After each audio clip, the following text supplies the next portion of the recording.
नमस्कार, निसास किचनमध्ये तुम्हा सर्वांचं स्वागत आहे। आज आपण बनवणार आहे डांगराची भाजी, जी की आपण उपवासाला वापरतो ती। तर चला तर आपण बघूया त्याच्यासाठी लागणारे साहित्य। हे आहे डांगर, जे मी कट करून बारीक बारीक फोड्यामध्ये कापून घेतलेलं आहे। तुम्हाला पण जसं पाहिजे तसं तुम्ही कट करून घेऊ शकतात। पण डांगराची भाजी शिजली की ती जास्त गाळ होतो, त्याच्यामुळे थोडीशी अशी जाडच ठेवायची आहे, थोडीशी जास्त पण नाही आणि कमी पण नाही।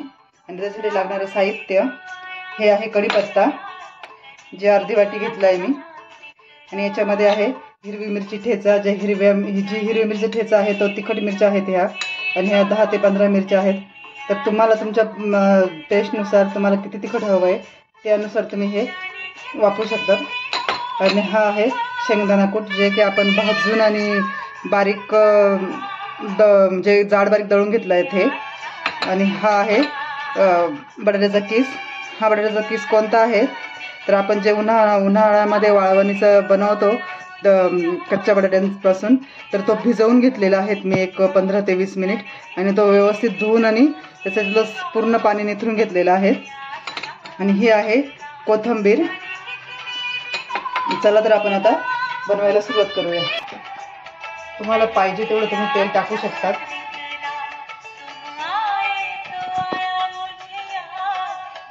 तेल मी उपवासासाठी बनवते तर सनफ्लॉवर तेल वापरते। शेंगदाणा तेल पण तुम्ही वापरू शकता, पण शेंगदाणा तेलचा वास आणि दूध जास्त निघतो, त्याच्यामुळे मी ते वापरत नाही। त्यामध्ये टाकणार आहोत आपण जिरे,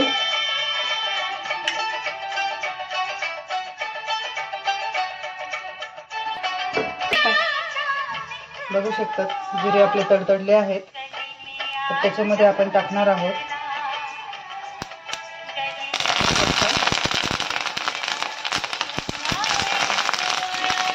कढीपत्ता तडतडला ते आपण हिरवी मिरची टाकणार आहोत। हिरवी मिरची व्यवस्थित परतून घेणार आहोत आपण। तुम्ही बघू शकता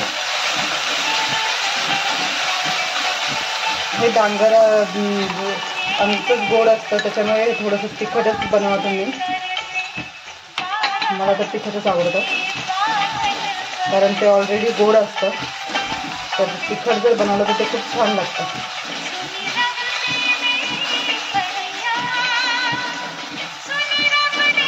छानपैकी अशी मिरची तुम्ही फ्राय करून घ्यायची आहे। आणि नंतर त्याच्यामध्ये हा जो किस आहे बटाट्याचा भिजवलेला तो टाकायचा आहे।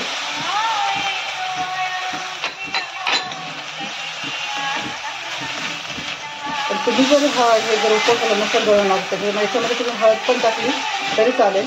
आणि याच्यामध्ये जर तुम्हाला जर बटाट्याचा किस नाही टाकायचा आहे किंवा तुमच्याकडे अवेलेबल नाही आहे तर तो तुम्ही स्किप पण करू शकतात, नाही वापरला तरी चालेल, ऑप्शनल आहे हा। मला आवडतो, मी ह्याच पद्धतीने बनवते पोळीसाठी, त्याच्यामुळे मी टाकलं।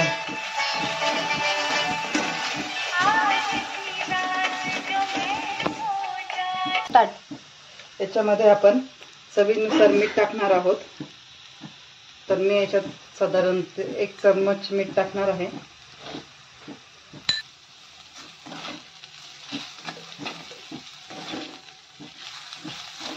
हे चांगलं फ्राय करून घ्यायचं आहे व्यवस्थितपणे।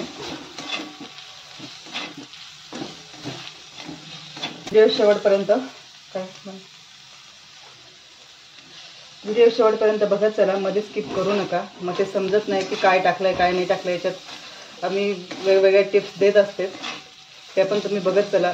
पूर्ण व्हिडिओ बघितलं तर तुमच्या लक्षात येईल आणि त्या टिप्सचा पण तुम्हाला फायदा घेता येईल। तर तुम्ही हा व्हिडिओ, कोणताही व्हिडिओ असो की तुम्ही तो पूर्णपणे बघत चला, तर त्याच्यामध्ये आपल्याला समजतं की कसं बनवलं आहे आणि काय काय टाकलं आहे त्याच्यामध्ये।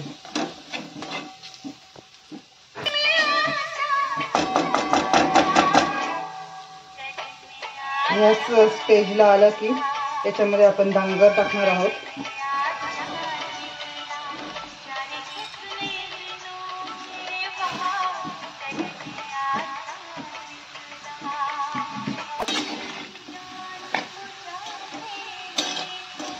व्यवस्थितपणे छान असं मिक्स करून घ्यायचं आहे। सर्व काही व्यवस्थित हलवून घ्यायचं आहे. आता हे वाटतं आपल्याला की याची क्वांटिटी जास्त आहे. साधारण हे अर्धा किलो डांगर आहे. तर तुम्हाला हवं असल्यास तुम्ही कमी जास्त घेऊ शकता. तर माझ्याकडे घरामध्ये आहेत 6 ते 7 माणसं, तर मी त्यांच्यानुसार तेवढ्या लोकांना ही एवढी भाजी बनवते आहे. हे उपवासालाच नाही, तुम्ही अशी पण खाऊ शकतात. खूप छान लागते ही भाजी, खूप टेस्टी लागते. लाल तिखटपेक्षा ही हिरव्या मिरचीची भाजी तुम्ही करून बघा. त्याच्यामध्ये टाकणार आहोत आपण याच्यामध्ये टाकणार आहोत थोडीशी साखर, थोडीशी टाकणार आहोत, जास्त नाही. ते गोड होण्यासाठी नाही टाकणार आहे आपण. याची बाइंडिंग आणि याचं जे हे येतं हे खूप छान येतं याच्यामध्ये साखरेचं.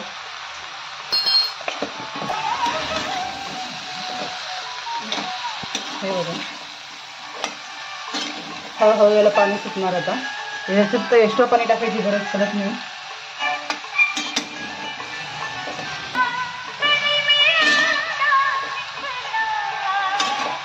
आणि आपण आता याच्यामध्ये शेंगदाण्याचा कूट टाकणार आहोत.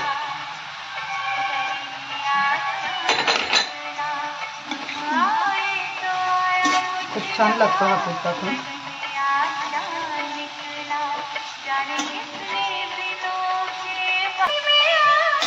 हे बघा व्यवस्थित मिक्स करून आणि आता याच्यामध्ये आपण याच्यावरती झाकण ठेवून 1 ते 10 ते 15 मिनिटं बारीक गॅसवर ठेवणार आहोत.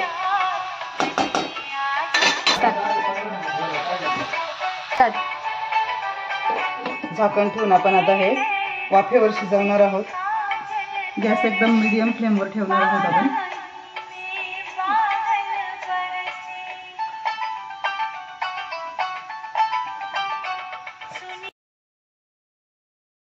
बघू शकता 7 ते 8 मिनिट झालेले आहे.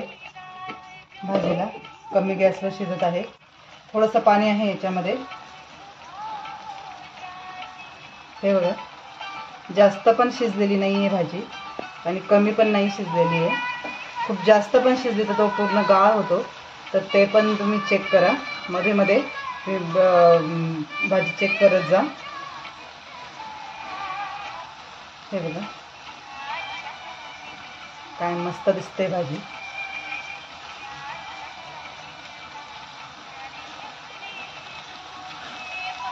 हे बघा याच्यातलं थोडंसं पाणी आपण थोडंसं फुल गॅस करून आटवून घेणार आहोत.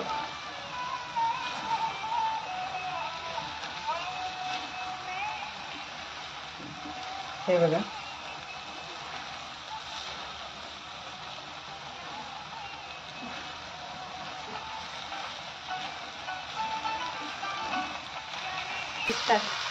बघू शकता भाजीतलं पाणी सर्व आटलेलं आहे आणि भाजी बघा किती छान दिसते. तर आपण आता ते टाकणार आहोत चिरलेली कोथिंबीर. हे बघा व्यवस्थित मिक्स करून घेणार आहोत. हे बघा खूप छान दिसते भाजीचा वास पण खूप छान येतोय. बघू शकता भाजी आपली झालेली आहे. आता या स्टेजवर आपण आता गॅस बंद करणार आहोत. हे बघा बघू शकता आपली भाजी ही तयार झालेली आहे. थोडीशी कोथिंबीर टाकून आपण त्याची सजावट करूया. हे बघा किती छान भाजी झालेली आहे. तर अशाच नवनवीन व्हिडिओ बघण्यासाठी माझ्या चॅनलला लाईक करा, शेअर करा, सबस्क्राईब करा आणि सर्वात पहिले बेल आयकॉनला क्लिक करा. धन्यवाद.